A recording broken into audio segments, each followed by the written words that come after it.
बिस्मिल्लाहिर्रहमानिर्रहीम। अस्सलाम वालेकुम नाज़रीन, मैं हूँ शेख अबरार सईद। मैं अक्सर कहा करता हूँ कि Pakistan is the land of miracles.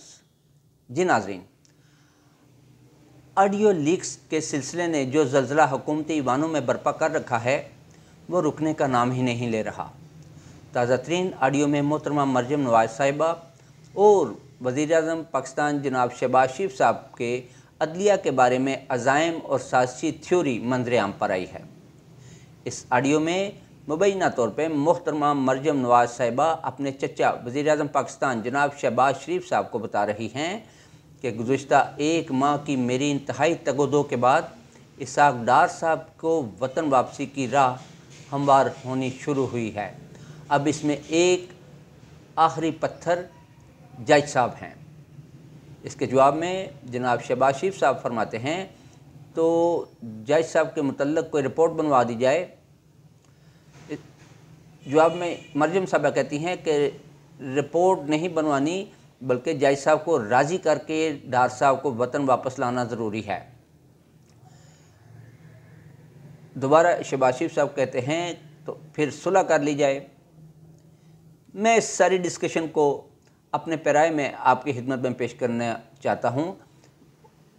कुछ ऐसा है कि मरजम साहिबा अपने चचा वज़ीर-ए-आज़म पाकिस्तान को ये बावर करा रही हैं कि उनकी इंतहाई तगोदो के बाद गुज़िश्ता एक माह की उनकी मेहनत रंग लाई है। उन्होंने अपने वसाइल से न जाने कौन से अदारों से रब्ते किए, कौन से वसाइल इस्तेमाल किए कि डार साहब की वतन वापसी मुमकिन होना शुरू हो गई है। लेकिन इसमें अभी भी एक बड़ी रुकावट जज साहब हैं। यकीनन ये वही जज साहब हैं जिनके पास इसहाक डार साहब का केस चल रहा है। इस पर शहबाज शरीफ साहब कहते हैं तो फिर उस जज के ख़िलाफ़ कोई रिपोर्ट बनानी पड़ेगी जिससे यकीनन उनका मकसद उस जज को रिपोर्ट के ज़रिए उसकी पर्सनैलिटी को मुतनाज़ा डिक्लेयर करना है ताकि वक़्त पढ़ने पे, ज़रूरत पड़ने पे वो रिपोर्ट काम आ सके और उन जज साहब को ट्रांसफ़र कर दिया जाए या किसी और बहाने रास्ते से हटा दिया जाए। इसके जवाब में मरजम साहबा कहती हैं कि ये मुफीद नहीं होगा उनके ख़िलाफ़ रिपोर्ट बना के उन्हें मुतनाज़ा करना, बल्कि हमारे लिए मुफीद बात यह है कि जज साहब को राज़ी कर लिया जाए और उन्हें राज़ी करने के बाद डार साहब को वतन वापस लाया जाए। इसके जवाब में शहबाज शरीफ साहब कहते हैं तो इसका मतलब है कि फिर सुलह कर ली जाए। अब कौन देखेगा कि वज़ीर-ए-आज़म पाकिस्तान और मरजम नवाज़ साहिबा के दरमियान ये जो डिस्कस हुई, जज के ख़िलाफ़ कोई रिपोर्ट तो बनी नहीं और डार साहब भी वतन वापस आ गए, तो क्या जज साहब को राज़ी किया गया है? खैर, ये तो आला अदलिया, उसकी साख और लोअर अदलिया के तहफ़्फ़ुज़ व तौक़ीर का मामला है जिसके बारे में हमारी आला अदलिया इंतहाई कॉन्शियस है। अभी एक हफ़्ता पहले ही इसकी बहुत बड़ी मिसाल हमारे सामने आ चुकी है जब साबिक़ वज़ीर-ए-आज़म पाकिस्तान ने तकरीर में लोअर अदलिया के बारे में कोई कानूनी इक़दाम उठाने का भी कहा तो उसे लोअर अदलिया की बेतौकीरी गर्दाना गया, थ्रेट गर्दाना गया और हाई कोर्ट इस्लामाबाद ने फ़ौरन उसका नोटिस लिया। अब ये जो डिस्कशन सामने आ रही है तो की जा सकती है कि अदलिया अपने तरीक़ाकार के मुताबिक ज़रूर इस मामले का नोटिस लेगी। लेकिन इस खेल का अगला हिस्सा जो इस वक्त जारी है वो इससे भी ज़्यादा मज़ेदार है।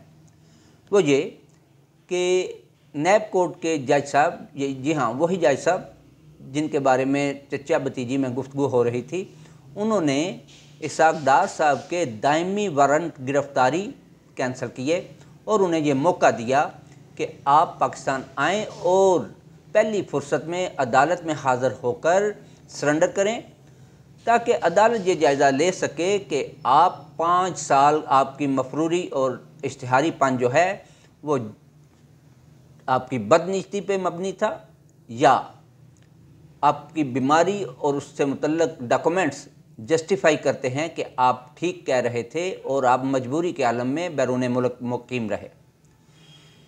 नाज़रीन, इस पेशी के दो नताइज निकल सकते थे। एक तो ये कि डॉक्टर साहब अदालत में पेश हों, सरेंडर करें और अपने केस की हमायत में, अपने मौक़िफ़ की हमायत में जस्टिफिकेशन दें। जज साहब उससे मुतमिन हो जाएं तो उनकी ज़मानत मंजूर करें और जज साहब आज़ाद शहरी की तरह जाके अपनी सियासत करते फिरें।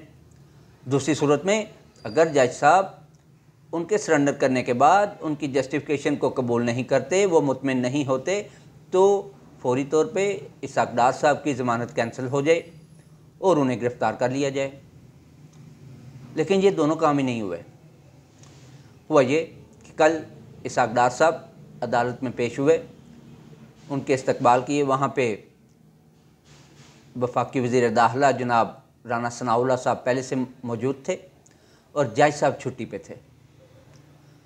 लिहाजा हुकूमत पाकिस्तान और डार साहब दोनों ने ये फ़ैसला किया कि नहीं तना सही, यानी अगर जज नहीं है, अदालत में हमारा केस नहीं सुना जा सका किसी भी वजह से, तो हम तो पाबंद नहीं हैं कि अपना शेड्यूल डिस्टर्ब करें। लिहाजा वो वहाँ से सीधे सेनेट में गए, वहाँ जाके एज ए सेनेटर हलफ उठाया और आज किसी भी वक्त वो वफाकी वज़ीर बराए ख़जाना का हलफ उठाने की तैयारी भी कर रहे हैं। नाज़रीन, ये एक छोटी सी स्टोरी थी जो आज की ऑडियो लीक के सिलसिले में सामने आई और मैंने आपके गोशगुजार की। आखिर में मैं आपसे एक छोटा सा सवाल पूछना चाहता हूँ। आप में से कोई साहिब इल्म मुझे बता सकता है कि दुनिया भर में बनाना स्टेट्स किसे कहा जाता है? बहुत शुक्रिया। अस्सलाम वालेकुम।